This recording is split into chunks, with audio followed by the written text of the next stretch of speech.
हरियाणा की सियासत की बात की जाए तो चौधरी देवीलाल और उनके चौटाला कुनबे का जिक्र जरूरी हो जाता है। हरियाणा के ताऊ के नाम से मशहूर देवीलाल चौटाला ने देश की आजादी के आंदोलन से लेकर डिप्टी पीएम तक का लंबा रास्ता बड़े रसूख के साथ तय किया। कहा जाता है कि ताऊ देवीलाल सत्ता में रहे हो या फिर सत्ता से बाहर, सरकार में धमक तो उनकी हमेशा ही रहती थी। कई दशक लंबे अपने सियासी करियर में देवीलाल जननायक की छवि के साथ हरियाणा के दिल में बसे रहे। एक वक्त ऐसा भी था जब बीजेपी के साथ गठबंधन सरकार में उनकी पार्टी इंडियन नेशनल लोकदल यानी कि INLD बिग ब्रदर के रोल में हुआ करती थी। धीरे धीरे परिवार में फूट का असर पार्टी में दिखने लगा। पार्टी में बिखराव हुआ तो INLD का कद भी घटता चला गया। परिवार के दो हिस्से हुए और INLD भी दो फाड़ हुई। हरियाणा में 1 अक्टूबर को विधानसभा के चुनाव है। ऐसे में देखना दिलचस्प होगा कि बिखर चुका चौटाला परिवार और बिखर चुकी INLD कैसे खुद को समेट पाते हैं। हरियाणा के ताऊ चौधरी देवीलाल की सियासी कहानी की अगर बात करें तो आजादी के बाद से शुरू होती है इनकी कहानी। 1952 में हुए पहले लोकसभा चुनाव में चौधरी देवीलाल संयुक्त पंजाब विधानसभा में विधायक बनकर गए। विधानसभा पहुंचकर उन्होंने भाषा के आधार पर अलग हरियाणा राज्य की मांग उठाई। 1957 और 1962 में भी वो विधायक बनकर पंजाब विधानसभा पहुंचे। हरियाणा बनने के बाद उनके मुख्यमंत्री बंसीलाल से खटपट हो गई। मतभेद इतने गहरे हो गए कि 1968 के मध्यावधि चुनाव में कांग्रेस ने देवीलाल को टिकट दिया ही नहीं। देवीलाल ने इसके बाद कांग्रेस को छोड़ दिया।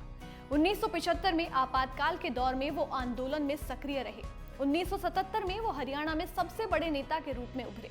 1977 से लेकर के 1979 और फिर 1987 में हरियाणा के मुख्यमंत्री बने। 1989 से 1991 तक केंद्र में जनता पार्टी की सरकार रही। VP सिंह और चंद्रशेखर की सरकारों में तब देवीलाल उप प्रधानमंत्री रहे। 1989 में देवीलाल ने हरियाणा की रोहतक और राजस्थान की सीकर लोकसभा सीट से चुनाव जीता। फिर रोहतक सीट छोड़ दी। इसके बाद ये कभी रोहतक से चुनाव नहीं जीत पाए। अब बात करें कि किस तरह से उनके परिवार की विरासत बिखर गई। चौधरी देवीलाल के 4 बेटे हुए और एक बेटी। ओम प्रकाश चौटाला, रणजीत सिंह, प्रताप सिंह और जगदीश सिंह। इनमें से प्रताप चौटाला और जगदीश चौटाला का निधन हो चुका है। बेटी शांति के बारे में भी ज्यादा जानकारी नहीं है। 1996 में INLD पार्टी अस्तित्व में आती है। कहते हैं कि एकजुटता में बड़ी ताकत होती है। कई बार राजनीति में एकजुटता की वजह से कई पार्टियों की किस्मत चमक जाती है, लेकिन अगर पार्टी में फूट पड़ जाए तो एक घुन की तरह संगठन को खत्म कर देता है। INLD के साथ भी कुछ ऐसा ही हुआ। इंडियन नेशनल लोकदल की स्थापना भारत के चौधरी देवीलाल ने अक्टूबर 1996 में हरियाणा लोकदल राष्ट्रीय के नाम से की थी। INLD या इनलो 1987 के दौरान एक क्षेत्रीय पार्टी के रूप में राजनीतिक अस्तित्व में आई।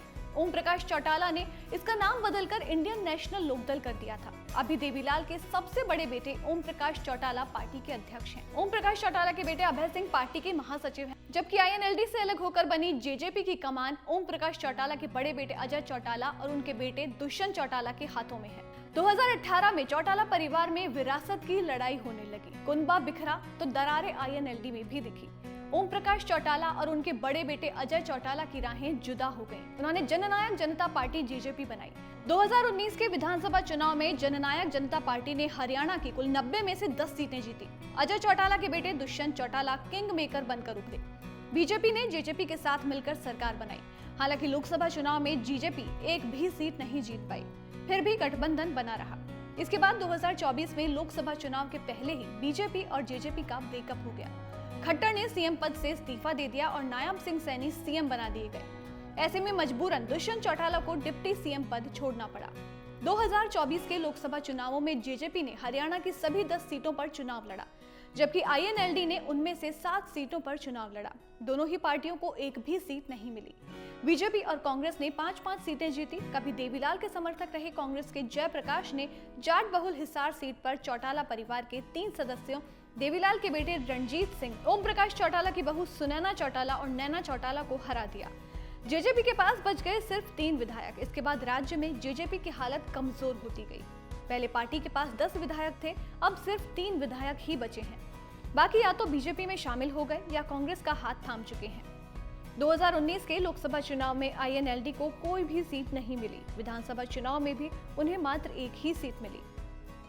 मौजूदा समय में देखें तो INLD और JJP दोनों ही राज्य में अपनी राजनीतिक विरासत को बनाए रखने के लिए संघर्ष कर रही हैं। INLD के सामने अपना नाम और निशान खोने का खतरा भी है, क्योंकि अगर इस बार के चुनाव में पार्टी ने कम से कम 6% वोट हासिल नहीं किए या उसे 1 सीट या 8% वोट नहीं मिले तो स्टेट पार्टी का दर्जा छिन सकता है। ऐसे में चुनाव आयोग INLD से चश्मे का चुनाव निशान भी वापस ले सकता है।